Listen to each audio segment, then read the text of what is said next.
टैगोर की कलम से।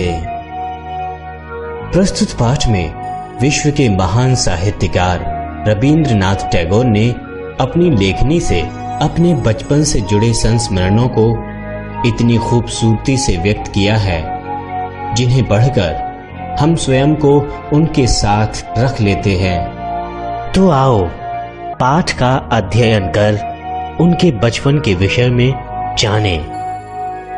जब मैं बहुत छोटा था, नौकरों के पास नर्सरी में रहा करता था। उन दिनों धनी परिवारों के लिए यह सामान्य बात थी। बच्चे अपनी मां को रात में ही देख सकते थे। बीमार होने पर पिता से उनकी मुलाकात और भी कम होती थी। नौकर ही उनकी देखभाल करते और कहानियां सुनाते थे। एक ऐसा ही नौकर मेरे यहां था, जिसका नाम ब्रजेश्वर था। उसके केश और दाढ़ी भूरे रंग की थी। चेहरे की चमड़ी सूखी और तनी हुई थी। स्वभाव से गंभीर था। सोच समझकर बातें करता था। मैंने सुना था कि पहले वह गांव के किसी स्कूल में पढ़ाया करता था। छुआछूत के मामले में बहुत कठोर था। नहाने के लिए तालाब में जाता तो डुबकी लगाने से पहले पानी को 5-6 बार इधर उधर हटाता। नहाकर लौटते समय वह रास्ते पर इतनी सावधानी से चलता था कि कोई छूत उसे ना लग जाए। खाने के मामले में वह बहुत लालची था। हम बच्चों की थाली में पूरा खाना कभी नहीं परोसता था। दूर बैठकर पूरी हिलाता रहता और पूछता, तुम्हें और चाहिए? उसके पूछने का अंदाज कुछ ऐसा होता कि मैं ना ही कहता। एक बार ना कहने के बाद हां कहने का मौका ना देता। दूध के कटोरे भी उसे बहुत पसंद थे। मुझे तो दूध पसंद ही नहीं था। इस तरह कम खाकर भी मैं कमजोर नहीं, ताकतवर ही था। कभी बीमार भी नहीं पड़ा। पेट दर्द किसे कहते हैं यह मैं नहीं जानता था। कभी स्कूल जाने का मन ना होता तभी पेट दर्द के बहाने किया करता था। इससे मेरी मां परेशान नहीं होती थी। मुस्कुराकर कहती थी, स्कूल मत जाओ। नौकर मुझे रामायण की कहानियां भी सुनाया करते थे। इन कहानियों के आधार पर हमें बांधा भी करते थे। जब उन्हें अपने काम से बाहर जाना होता तो मुझे जंगलेदार खिड़की के पास बैठाकर खड़िया से चारों ओर लकीर खींच देते। फिर कहते, छोटे मालिक, इसके बाहर नहीं निकलना। तुम तो जानते ही हो कि लक्ष्मण की खींची रेखा से बाहर निकलने पर सीता मैया का क्या हाल हुआ था। भयानक राक्षस उन्हें पकड़कर ले गया था, याद है ना? मुझे घेरे में बंद कर नौकर चले जाते। मैं खिड़की से बाहर तालाब और बड़े से बरगद के पेड़ को देखता, घंटों बैठा रहता। वहीं से मैंने चीजों को ध्यान से देखना और उन्हें अपनी यादों में संजोना सीखा। थोड़ा बड़ा होने पर मुझे नौकरों की देखभाल से अलग कर दिया गया। फिर अपने भाई बहनों से मिलने जुलने के मौके मिलने लगे।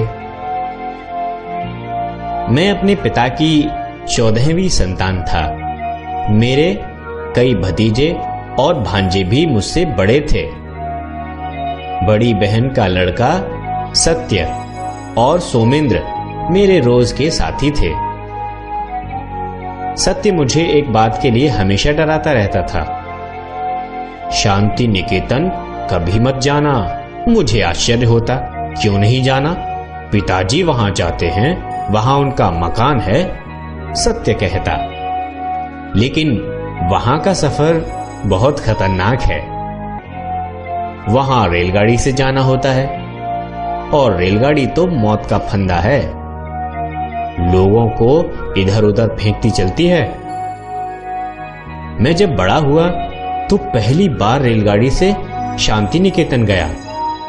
तब जाना रेल की यात्रा वैसी भयानक नहीं थी जैसी सत्य ने बताई थी। मुझे पढ़ाने एक मास्टर जी आया करते थे। मैं तब 8 साल का था। एक बार बरसात का मौसम था, सड़कों पर पानी भर गया था। मैं चाह रहा था कि मास्टर जी ना आ पाएं, लेकिन मेरी तमाम उम्मीदों को मिट्टी में मिलाता हुआ सड़क के मोड़ पर उनका पैबंद लगा काला छाता दीख ही पड़ा था। अब कोई उपाय नहीं था। मुझे नींद भी आने लगी थी। अजीब बात यह थी कि उनके जाते ही मेरी आंखों से नींद गायब हो गई थी। शुरू में स्कूल जाने का मेरा बहुत मन करता था। सुबह सत्य और सोमेंद्र को गाड़ी से स्कूल जाते देख मैं भी रोता गिड़गिड़ाता। आखिर मुझे भी स्कूल भेजा गया। घर पढ़ाने वाले मास्टर जी बहुत नाराज हुए। उन्होंने मुझे डांटते हुए कहा, अभी तुम स्कूल जाने की जिद कर रहे हो, वह दिन जल्दी ही आने वाला है जब तुम स्कूल ना जाने के लिए रोओगे। और सचमुच यह दिन जल्दी ही आ गया। पहले ही दिन से मुझे स्कूल से नफरत हो गई। प्रकृति और खुले आकाश से दूर एक अलग कमरे में बंद होकर पढ़ना मुझे खराब लगता था। मैं स्कूल से छुट्टी के उपाय सोचता। जो मुंशी जी मेरे भाइयों को अरबी फारसी पढ़ाते थे, उनसे छुट्टी के लिए क्लास टीचर को अर्जी लिखवाने की विनती करता। लेकिन स्कूल में विज्ञान और चित्रकारी में मुझे मजा आता था। उन्हीं दिनों मैं कविता भी लिखने लगा। एक कॉपी में कविता लिखकर उसे जेब में लिए फिरता। सत्य और सोमेंद्र ने वे कविताएं पढ़ी तो उन्हें आश्चर्य हुआ। फिर मेरे शिक्षकों ने भी वे कविताएं पढ़ी और तारीफ की। यह बात पिताजी के पास भी पहुंची। उन्होंने कविताएं देखी और मुस्कुरा पड़े। स्कूल से अरुचि होने के बावजूद मेरी पढ़ाई बराबर चलती रही। घर पर ही भाषा, गणित, विज्ञान, चित्रकला, संगीत सभी सिखाए जाते। शरीर को स्वस्थ बनाने पर भी जोर दिया जाता। घर में संगीत के स्वर भी गूंजते रहते। तरह तरह के लोग घर आते रहते। कोई भालू नचाता, कोई सांप का खेल दिखाता, कोई नाटक दिखाता, कोई बाजीगरी। यह सब देखकर हमें बहुत मजा आता। हमें प्राचीन धर्मों, परंपराओं, आदर्शों और रीति रिवाजों का आदर करना सिखाया जाता। मुझे रामायण और महाभारत से तो लगाव हो ही चुका था। अब प्राचीन बांग्ला पुस्तकों को पढ़ने की रुचि जागी।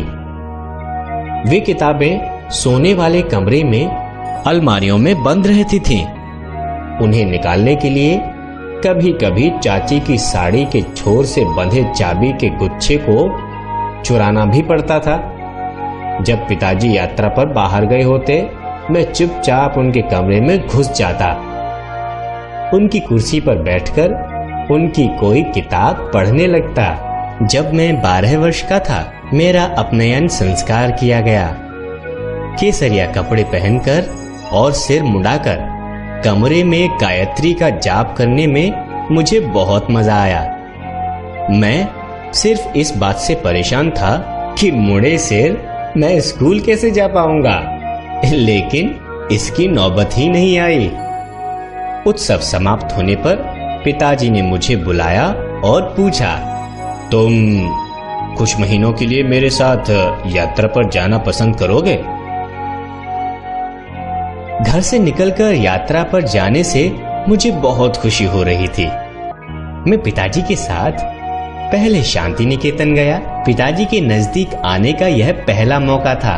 पिताजी मुझे छोटे मोटे काम करने को कहते। मैं उनकी घड़ी में चाबी देता, उनके खुदरे पैसों को संभालता, भिखारियों को भीख देता। वहीं मुझे यह पता चल गया कि कविताएं लिखने के लिए शांति निकेतन से बेहतर कोई जगह नहीं है। मैं बगीचे में नारियल के पेड़ के नीचे जमीन पर बैठ जाता, सामने अपने पैर फैला देता और लिखने लगता। मेरी नीली नोटबुक फट गई थी। अब मेरे पास पक्की जिल्द वाली एक नई नोटबुक आ गई थी। कुछ दिनों के बाद हम अमृतसर गए। वहां 1 महीना ठहरे। पिताजी मुझे अंग्रेजी, बांग्ला, व्याकरण, संस्कृत व खगोल विज्ञान पढ़ाते। वे सादा खाना खाते, जो मुझे भी अच्छा लगता था। इस यात्रा में पिता का दूसरा ही रूप देखने को मिला, जबकि अपने जन्म स्थान जोड़ा सांको में हम लोग उनसे डरते थे। घर लौटकर मैं अपनी यात्रा के किस्से सबको सुनाया करता। मां को मुझ पर बड़ा गर्व होता। घर में मेरे भाई ज्योतिरिंद्र और भाभी कादम्बरी मुझे कविता से जुड़ने में मदद करते। मां की मृत्यु के बाद बड़ी बहन सौदामिनी मेरा ध्यान रखने लगी। नाटक और संगीत के अलावा ज्योतिरिंद्र की रुचि घुड़सवारी और तैराकी में भी थी। वह मुझे घुड़सवारी और तैराकी सिखाते। एक बार वह मेरे लिए किराए का एक टट्टू ले आए। मैं उस पर चढ़कर देहात की ओर निकल गया। मैं उस पर से सिर्फ इसलिए नहीं गिरा कि ज्योति दादा को भरोसा था कि मैं नहीं गिरूंगा।